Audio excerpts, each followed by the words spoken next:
They called her Minnie Powers, but in early Phoenix, nothing was exactly as it seemed.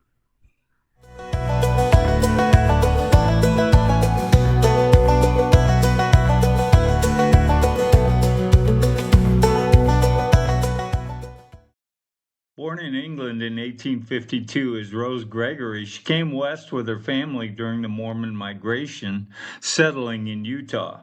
Somewhere along the way, she had a daughter, but she didn't stay. She went to California when the child was 3, leaving her with a sister, and then boarded a train for the Arizona Territory, where Minnie Powers would emerge. By 1880, she had arrived in Tucson. She was working as a housekeeper for 2 courtesans, learning a world built on secrecy and quiet transactions. Minnie appeared in Phoenix in 1886, opening a business at Van Buren and Montezuma. It quickly attracted attention. In 1893, some of her employees were arrested for riding astride down Van Buren Street wearing only their Mother Hubbards. At the time, riding astride for women was considered immoral. They were fined $1 each officially for the disgrace heaped upon the horses they rode. On the gentler side, Minnie Powers helped women who had nowhere else to go, those escaping abusive husbands or difficult homes. She provided refuge and room and board.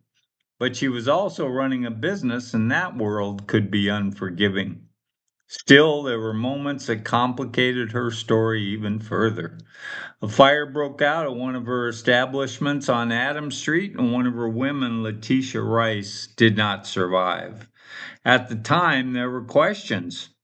Some believe the tragedy may not have been accidental, although Letitia's elaborate grave in Loosley Cemetery was said to be provided by Minnie.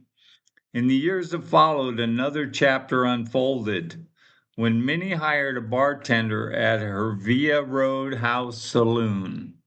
His name was William Belcher, also known as the Cockney. And with him came something far more dangerous. Their relationship was volatile. William had a drinking problem, and they were known for constant fights. On September 17, 1898, William was released from jail. Then he went to their residence, 720 Railroad Avenue. Around 9 a.m., he entered. He found Rose alone, asleep. Aiming deliberately, William shot Rose in the head, then he turned the gun on himself.